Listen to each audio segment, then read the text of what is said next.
Welcome back everyone. आज हम भारत के सबसे शक्तिशाली ब्यूरोक्रेट अधिकारी श्री अजीत डोभाल के बारे में बात करने वाले हैं। एक ऐसे जासूस जो आतंकवादियों से सामने जाकर उनसे बात करते हैं। आखिर कौन है अजीत डोभाल? वे एक कुशल रणनीतिकार, बुद्धिमान और कूटनीतिक जासूस हैं। उनके खतरनाक और जोखिम भरे जासूसी कारनामों के कारण इन्हें भारत का जेम्स बॉन्ड भी कहा जाता है। अजीत डोभाल एक रिटायर्ड आईपीएस ऑफिसर और आईबी के पूर्व निदेशक हैं। वर्तमान में अजीत डोभाल भारत के एनएसए नेशनल सिक्योरिटी एडवाइज़र हैं। इनका जन्म स्वतंत्रता पूर्व ब्रिटिश शासन में 20 जनवरी 1945 को उत्तराखंड के पौड़ी गढ़वाल जिले में हुआ था। इनके पिताजी का नाम घुघनाथ डोभाल था। और इनके परिवार की बात करें तो अजीत डोभाल के परिवार में उनके माता पिता के अलावा पत्नी और 2 बच्चे हैं। इनकी वाइफ का नाम अनु डोभाल और विवेक डोभाल और शौर्य डोभाल इनके बच्चों के नाम हैं। अजीत डोभाल के पिताजी एक आर्मी ऑफिसर थे। इसके कारण इन्हें कई राज्यों में शिफ्ट होना पड़ता था। इसका प्रभाव इनकी पढ़ाई पर भी पड़ा। अजीत डोभाल की प्रारंभिक शिक्षा अजमेर मिलिट्री स्कूल में हुई। इसके बाद उन्होंने आगरा विश्वविद्यालय में अर्थशास्त्र में स्नातक और स्नातकोत्तर किया। पढ़ाई पूरी होने के बाद इन्होंने आईएएस की तैयारी की और 1968 में आईपीएस में चयनित हो गए। बतौर आईपीएस इन्हें केरल कैडर मिला और यहीं से उनके करियर को एक दिशा मिली। बतौर आईपीएस 7 साल की सेवा करने के पश्चात इन्हें आईपी इसका निर्देशक बना दिया गया। बतौर आईबी के निर्देशक उनका कार्यकाल 2005 से 2014 तक रहा। साल 2014 में इन्हें आईबी के निदेशक पद से हटाकर भारत का नेशनल सिक्योरिटी एडवाइज़र बना दिया गया। इन्होंने अपनी इंटेलिजेंस, कूटनीतिकता, बुद्धिमत्ता और रणनीति बनाने की अद्भुत क्षमता के जरिए अब तक कई मिशनों को सफल अंजाम दिए हैं। आइए उनमें से कुछ मिशंस आपको बताते हैं। मिजोरम में एक आतंकवादी संगठन MALF Mizoram army left front चलता था, जो यह चाहता था कि मिजोरम भारत से अलग हो जाए और उनकी खुद की एक सत्ता हो। इस कारण यह भारत में कई आतंकवादी गतिविधियां चला रहा था। तब भारत के आईबी ने अजीत डोभाल को मिजोरम के हालातों का जायजा लेने भेजा।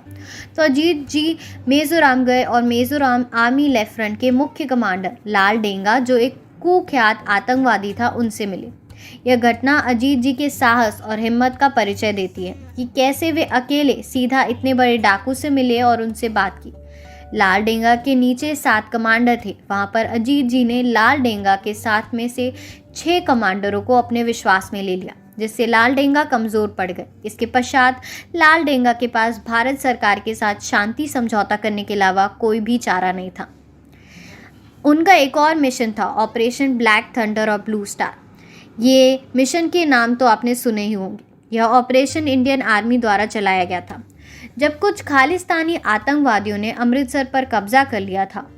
इन आतंकवादियों ने स्वर्ण मंदिर के गुरुद्वारे को भी काफ़ी नुकसान पहुंचाया। इस समय देश में इंदिरा गांधी जी की सरकार थी।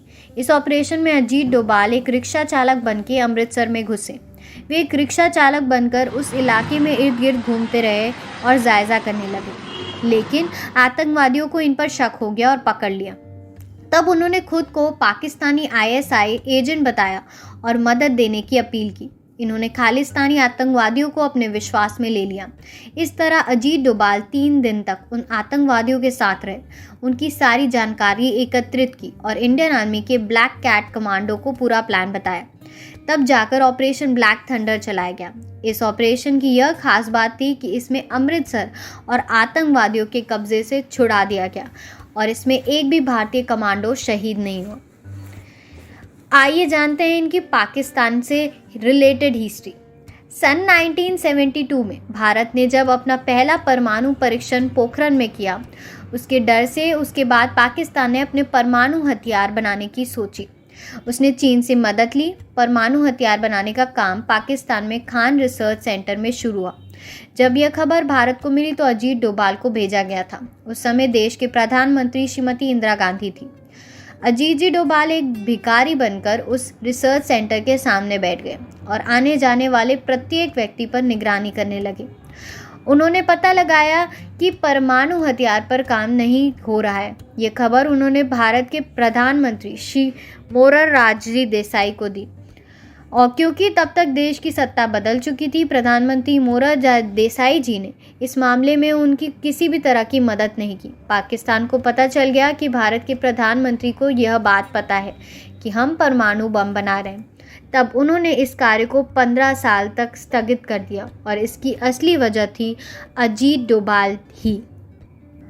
उन्होंने इसके अलावा और भी कई सफल मिशन किए हैं, जैसे म्यांमार में सर्जिकल स्ट्राइक कर उग्रवादियों को ख़त्म किया। साल 2016 में पाकिस्तान में सर्जिकल स्ट्राइक का मास्टर प्लान भी अजीत डोभाल ने ही बनाया था।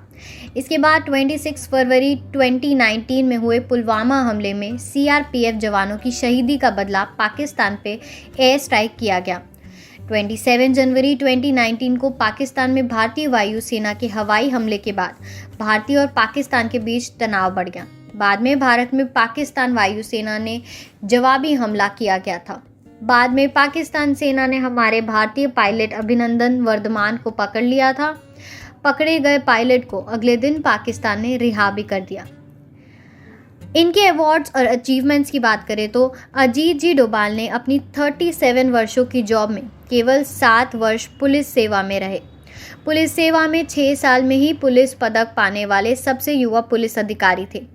साल 1988 में इन्हें दूसरा सर्वोच्च वीरता पुरस्कार कीर्ति चक्र दिया गया था। इसके अलावा साल 2019 में बतौर NSA इनका कार्यकाल 5 वर्ष और बढ़ा दिया गया था। गाइज, आई होप आपको ये वीडियो पसंद आया और इसे लाइक, शेयर और सब्सक्राइब करना मत भूलिएगा। Thank you.